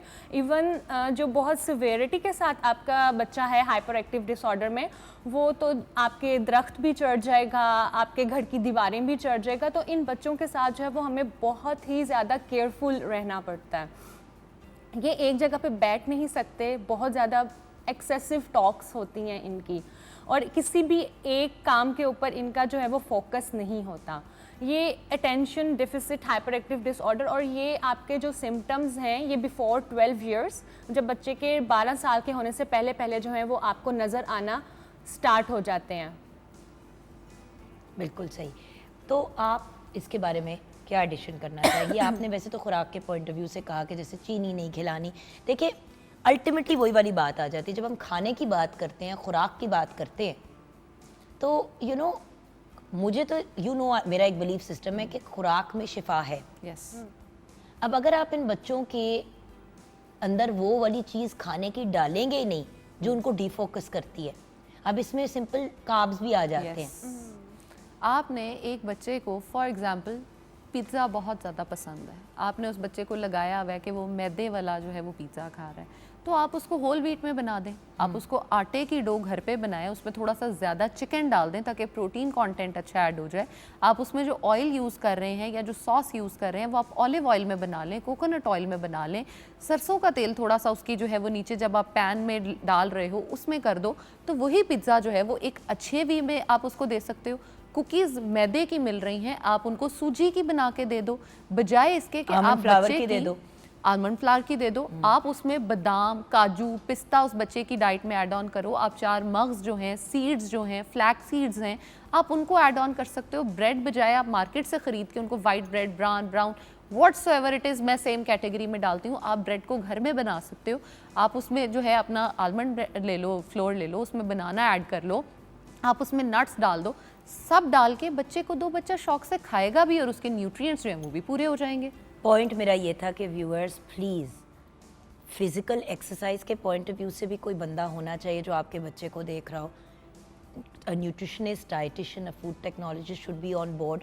ऑब्वियसली थेरेपिस्ट तो लोग सारे ही रखते हैं, थेरेपिस्ट पे भेज देते हैं, उसके अलावा भी बहुत सी चीज़ें हैं। देखिए अल्लाह मियाँ ने अगर आपको एक डिफरेंट सा या स्पेशल सा तोहफ़ा दिया है तो उसका ख्याल भी तो फिर स्पेशल अंदाज में रखना होगा ना व्यूअर्स को। यहाँ पे शो को कंक्लूड करेंगे ज़ारा आपके मैसेज के साथ।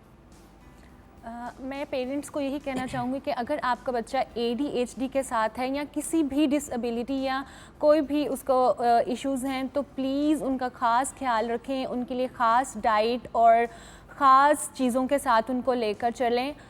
जब तक आप उसको एक्सेप्ट नहीं करेंगे, आप ये समझ लें कि ये दुनिया तब तक उन्हें एक्सेप्ट नहीं करेगी, और अगर ये दुनिया एक्सेप्ट नहीं भी करती तो आपकी एक्सेप्टेंस जो है वो सबसे ज़्यादा मैटर करती है। आपने एक्सेप्ट कर लिया, फिर किसी चीज़ से कोई फ़र्क नहीं पड़ता। Thank you so much guys, thank you so much for joining us and Anam आपका भी बहुत बहुत शुक्रिया। व्यूअर्स यहाँ पे हम अपने शो को कंक्लूड करेंगे, और अगर हम कंक्लूजन की बात करते हैं तो इस दुआ के साथ कंक्लूड करेंगे कि अल्लाह ताला हर किसी को मुकम्मल सेहतमंद औलाद दे, और अगर कोई ना कोई प्रॉब्लम या कोई इशू आता भी है तो हम सारे मिल के ऐसे लोगों के लिए आसानी पैदा करें जो इस चीज़ से गुजर रहे हैं। हम क्या करते हैं कि ना सिर्फ लोगों के बच्चों को अजीब तरीके से देखते हैं बल्कि उनको भी अजीबोगरीब दकियानुसी बातें कि तुमने ये किया होगा इसलिए ऐसा हुआ, तुमने एहतियात नहीं की होगी, ये तुम्हें किसी चीज़ की सज़ा मिली। इस किस्म की प्लीज़ स्टूपिड बातें करनी छोड़ दें व्यूअर्स।